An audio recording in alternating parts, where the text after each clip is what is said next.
E aí, galera que tá focada no Enem, sejam bem-vindos à nossa jornada pela Roma Antiga, um império que moldou o mundo e continua super presente nas questões do exame. Preparem-se para uma viagem no tempo de cerca de 5 minutos, sem enrolação, direto ao ponto.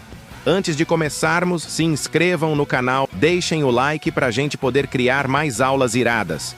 Tudo começou às margens do rio Tibre, com a união de 7 pequenas aldeias.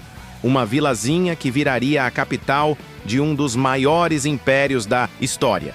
A lenda, que é o que o Enem adora cobrar, nos diz que Rômulo e Remo, gêmeos criados por uma loba, foram os fundadores em 753 a.C. Rômulo, no calor do momento, acabou matando o irmão e se tornou o primeiro rei. Meio trágico, né? Mas é assim que a história de Roma começa, com ambição e poder. No período da monarquia, a sociedade romana era bem dividida. Tínhamos os patrícios, a galera nobre e rica, os donos das terras. Depois vinham os plebeus, que eram comerciantes, artesãos, a maioria da população.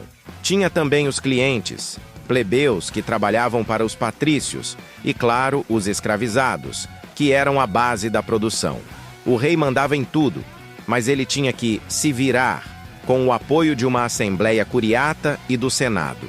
E como a monarquia acabou? O último rei, um tal de Tarquínio, era tão tirano que os patrícios o derrubaram. Foi o fim de uma era, e os romanos aprenderam a lição: não dar todo o poder para uma só pessoa. Com o fim da monarquia, a galera romana decidiu inovar. Nasceu a República. Agora, o governo era de 2 cônsules, que mandavam por apenas 1 ano e tinham que se fiscalizar. O Senado virou a alma da República, tomando as decisões mais importantes. Mas calma lá, nem tudo era paz.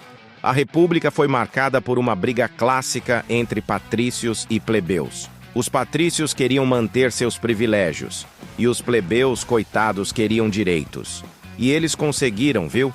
Através de revoltas conquistaram o Tribunal da Plebe, as leis das 12 tábuas, as primeiras leis escritas de Roma, as leis licínias, que permitiram plebeus serem cônsules, e a lei Canuleia, que liberou o casamento entre as classes.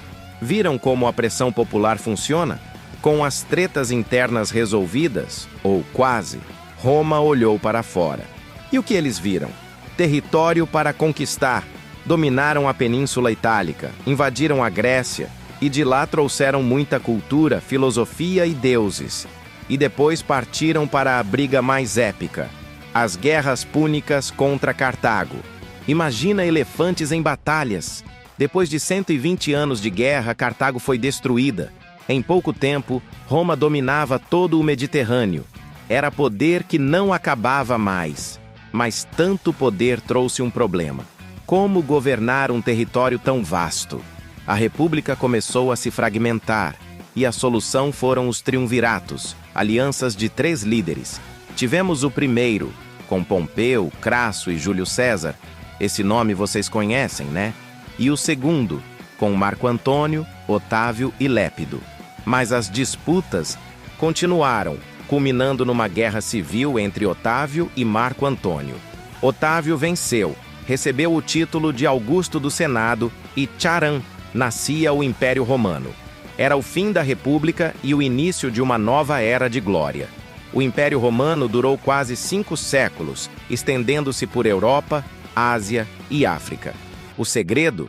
Um exército profissional e disciplinado, estradas que conectavam tudo e um sistema jurídico que se espalhava. Eles construíam teatros, aquedutos, termas, tudo para o conforto dos cidadãos.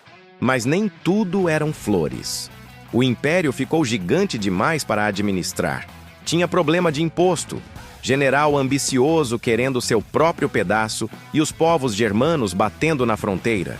As guerras defensivas aumentaram os impostos e diminuíram os escravizados, jogando o império numa crise econômica pesada. A crise foi tão feia que em meio século Roma teve 26 imperadores, sendo que 24 foram assassinados. Para tentar salvar a pátria, o imperador Teodósio dividiu o império em 2. Império Romano do Ocidente, com capital em Milão e Ravenna, e o Império Romano do Oriente, com capital em Constantinopla. Mas não adiantou.